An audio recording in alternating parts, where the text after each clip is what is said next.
Physical distancing, temperature screening for every passenger, and disinfection of luggage are part of the COVID-19 protocols to be observed at the nation's airports before boarding any domestic flight. This is to ensure that aviation is not a vector for the spread of COVID-19. Owing to the recent outcry over non-compliance with the rules from very important people in the country and the call for prosecution by aviation authorities, the program this week lays out the processes at some of the airports in the country. Plus, the Nigerian Airspace Management Agency says no date yet for the resumption of international flights. A warm welcome to Aviation this week on Channels Television. I'm BUKOLA JOE-OKETUNMBI.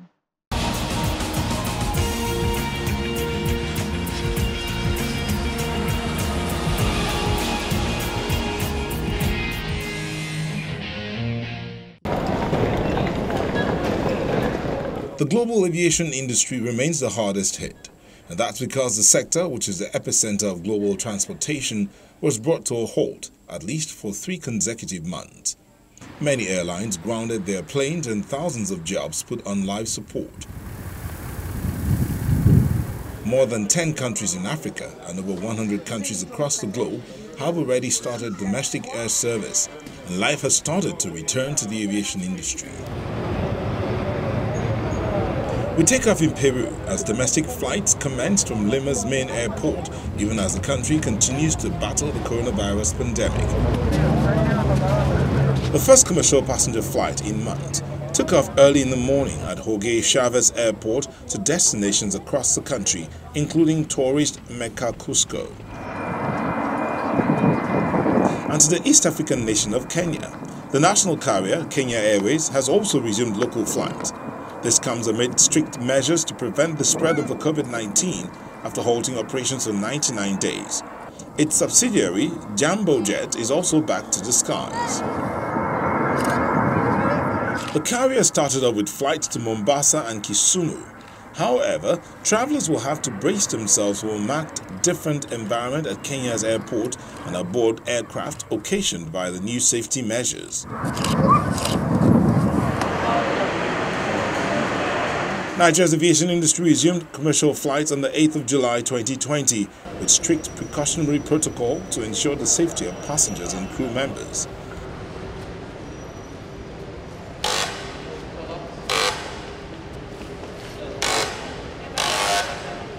Few passengers make their way to the Murtala Mohammed Airport 2 in Lagos. It's no longer business as usual as floor markings for social distancing welcome the travelers. Face mask is also key to access. Luggage disinfection, temperature checks, hand sanitizing are part of the new normal. The passengers at the check-in counters have little or no contact. Then in the departure hall, the seats are spaced according to the COVID-19 rules.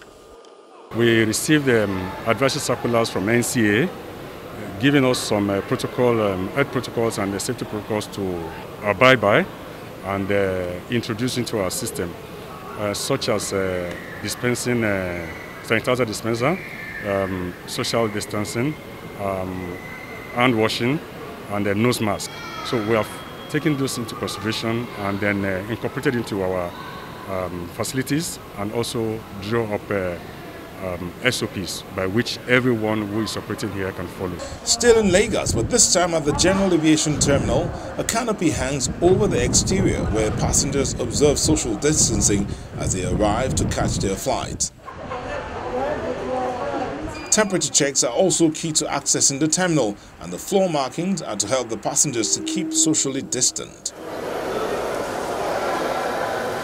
This transparent bag is for personal effects as it passes through the screening machine.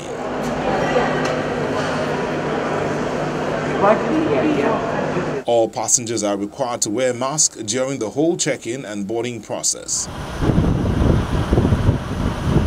At the Ilorin Airport in Kwara State, staff take their seats outside observing social distance rules. The hand-washing facility is provided. Ticket counters in the terminal are empty. The authorities say the airport is ready but needs certification to open. All the necessary markings and sensitization that depicts the regular protocol as demanded by the NCDC and the aviation regulatory body. We are already complying with them, putting them in place so that we are ready to go. We can't operate without the certification of the NCA. That's what we are waiting for. Next is the Benin Airport in Edo State, where work is in progress. Passengers are not yet welcome.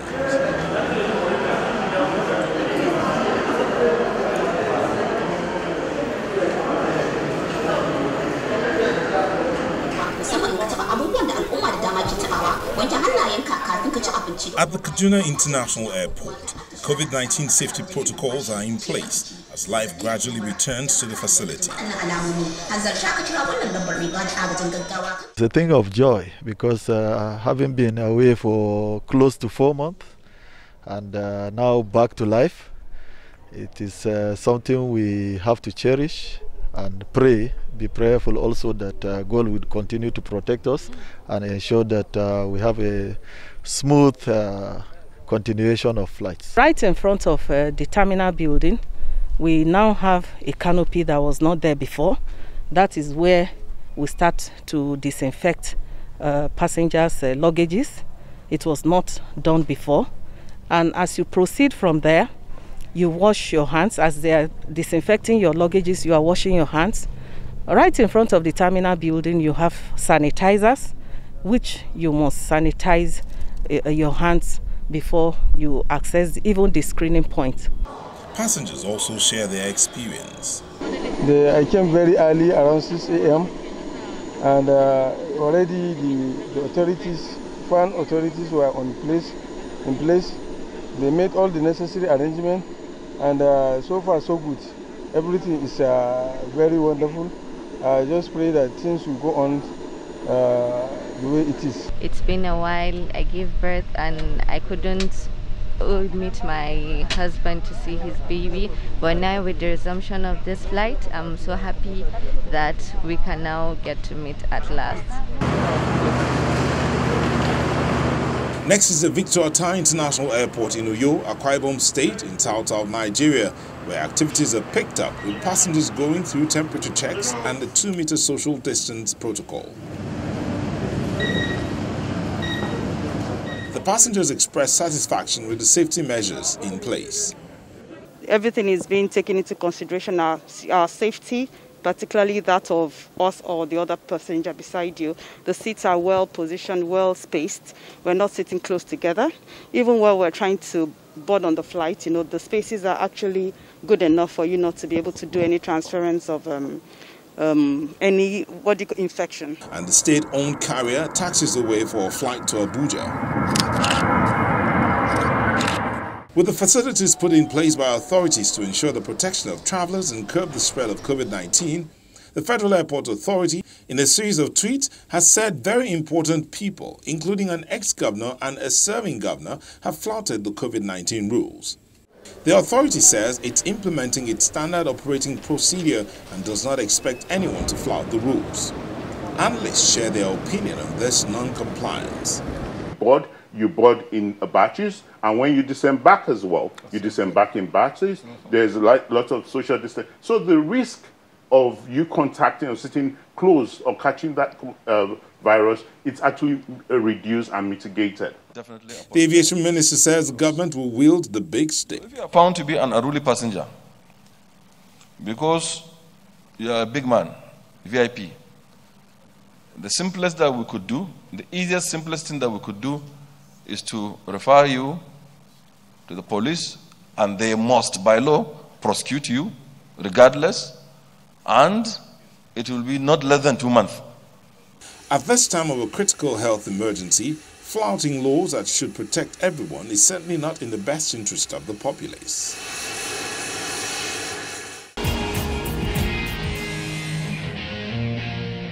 On our interview segment, an official of the Aviation Roundtable and industry pressure group says FAN must install closed-circuit cameras at the airports to ensure that there is evidence when a violation of the COVID-19 rules occur. It starts by commending all the agencies for domesticating the International Civil Aviation Organization's restart plan in the country.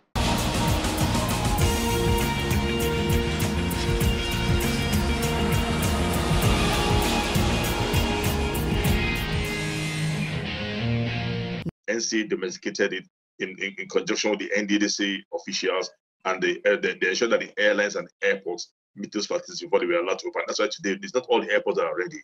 We have about 11 airports ready, and about 6 or 7 to 8 airlines are also ready. So I commend everybody, from the regulator to the airport provider, service provider, NIMET, NAMA, and the airlines. We all did well. And my biggest kudos go to the ground handlers who scored 100% while the others were still struggling. Yes. If I say it was unexpected, then I will not be facing the facts. So this is not the first time. In the beginning, the regulator was trying to address the incident. Some people raised voice over it, and Frank came up and started the name and shame thing, and it has come to stay. And I think, I commend FAN for that, for being bold enough to come out, then the minister for coming out to support, and also the Senate Committee on Aviation and the House of Rep Committee on Aviation all came out boldly to support the industry and says nobody can be bigger than the law. I think FAN should increase the CCTV within the airport premises. The cameras should be stationed and should be functioning, because that is what should be used to prosecute. That's what should be used as evidence. Do not call them VIP. Mention the person's name and shame them.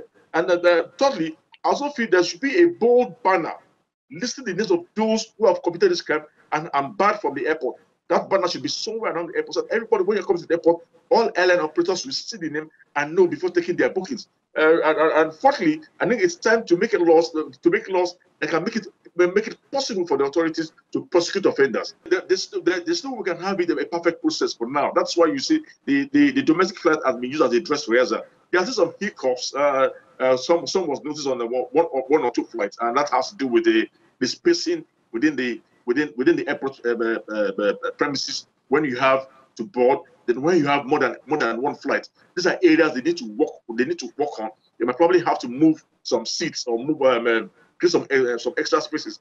At the moment, what they have done is a slot system to bring one aircraft after the other. There comes a time you cannot do that anymore because of the frequency of flight. So we will have to stop flight. But as of today, you need to commend the industry. We have shown we are not the spreader, but we can. Though it was brought into the country to the air transport, but as of today, we are one of the safest to move around in the country. It's long overdue. It's unfortunate that we have delayed. It's unfortunate that the pandemic caught us off guard, and we're not able to set our things well. Today, now, who are those benefiting from this, from the closure of international space, are the foreign carriers who are operating the diplomatic and evacuation flights at exorbitant prices to the detriment of Nigerians and to Nigerian airlines. Or they are anticipating that we're going to open, and they're rushing to make make the last dash of cash that they can make from the system. I'm in support of us opening an international flight, and I'm also in support that it's time we look at the word bilateral air services agreement, and most importantly, the word reciprocity. We cannot continue like this. I'm not happy with the way we were treated during this period by the foreign government and their agencies. Why the foreign carriers were given the opportunity and given to us an alternate to carry Nigerians. Most of our flights were bad or technically held from operating those flights, despite the pressure from the High Commission.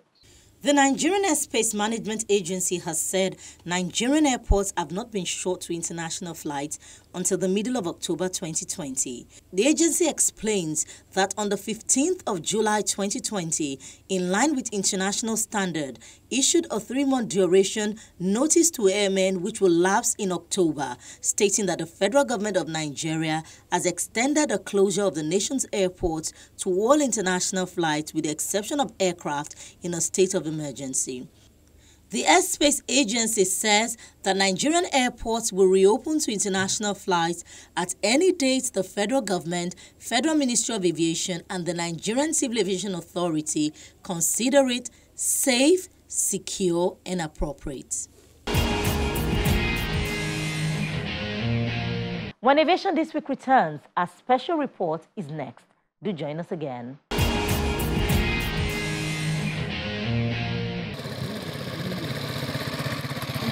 Several members of the 5 communities that make up Obudu local government area of Cross River State carry placards and inscriptions supporting the construction of an international airport that is expected to boost the economy of the state.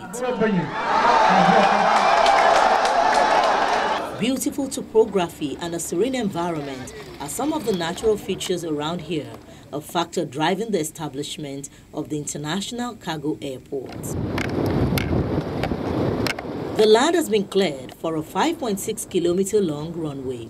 This site you are at presently is the site of the Obudu International Passenger and Cargo Airport, where the Cross River State Government intends to develop an international airport for improving and adding value to the aviation sector of Cross River State. Here we actually wish the Governor, His Excellency, to interface with the communities that donated land, to us for this work to be effected. And also to have the very first time, his first view, to know what we are doing so far. Locals here show their support for the project, which they expect will open up their community. I think the only good thing that has ever happened to Obudu and Cross River State, like I've been to the developed world, Obudu now is going to be like Antwerp in the north of Belgium, where goods that are exported from all parts of Western Europe are sent out through Antwerp in the north of Belgium. So if we have this international cargo airport, Obudu is going to be in the map of the world.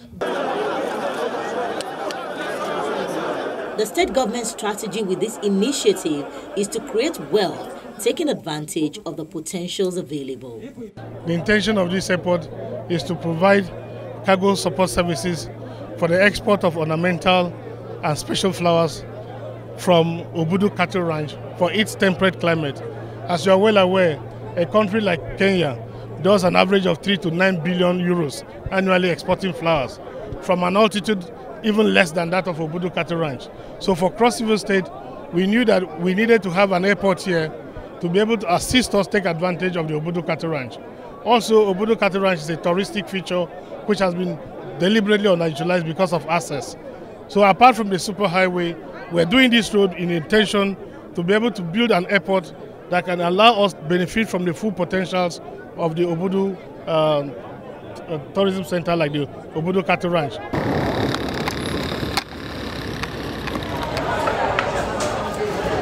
Away from Nigeria to Taiwan, where an airport has developed a fake itinerary where you check in, go through passport control and security, and even board the aircraft, but just never leave. The Taipei's downtown SONGSHAN airport is offering the service to 60 people for a start out of the 6,000 that applied.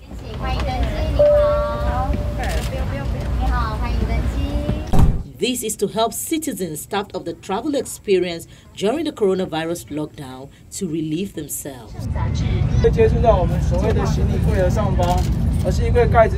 The passengers got boarding passes and proceeded through security and immigration before boarding an Airbus A330 of Taiwan's largest carrier, China Airlines, where flight attendants chatted to them and explained coronavirus prevention methods.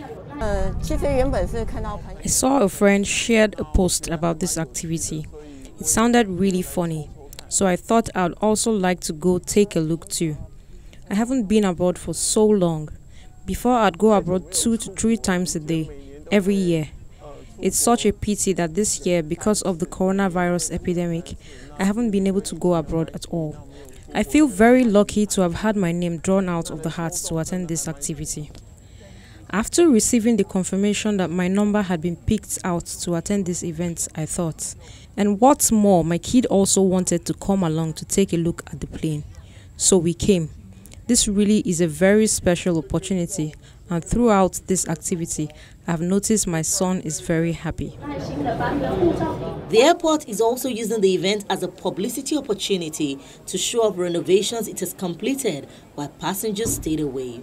SONGSHAN usually has flights to Tokyo, Seoul, and several Chinese cities, and is also an important domestic hub. Today, we wanted to use the opportunity of this period when there are not so many international flights to hold this event, so that some people who've never flown abroad from SONGSHAN Airport, or some people who really want to fly abroad somewhere, but because international flights haven't gotten back to normal and they felt like they've been stuck at home for a long time, can have an opportunity to take part in this activity of ours. and we can use this chance to introduce some of our airport's recent developments to them. Taiwan has emerged relatively unscarred from the pandemic thanks to early and effective prevention steps, but has largely closed its borders since mid-March and advised its citizens against all overseas travel unless absolutely necessary.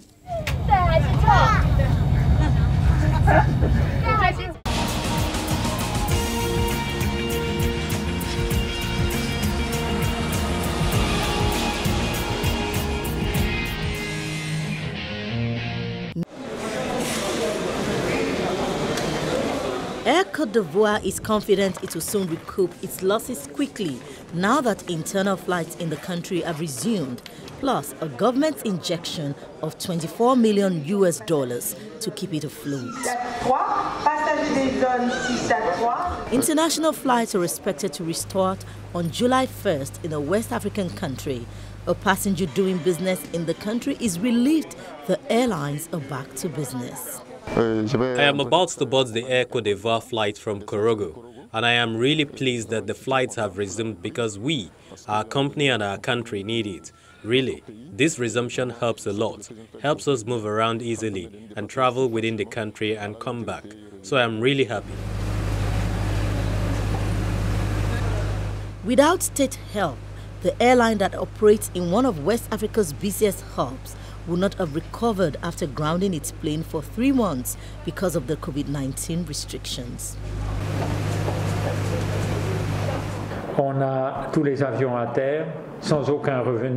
We had grounded planes with no revenue, but we still had fixed charges, like the hiring of planes, which we had to keep paying for.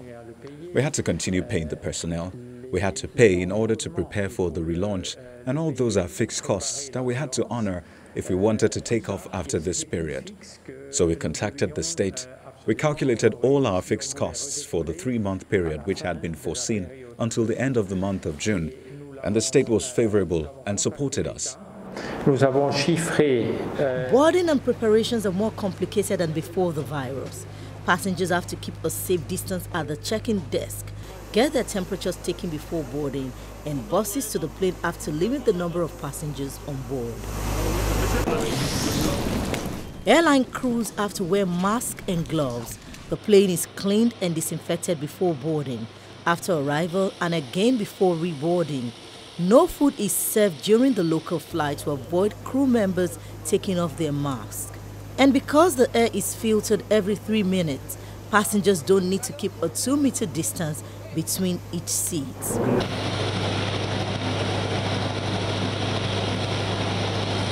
Air Côte d'Ivoire carried more than 750,000 passengers last year.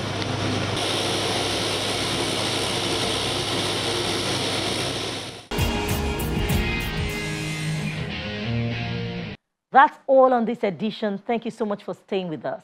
Keep safe always. I'm BUKOLA JOE-OKETUNMBI.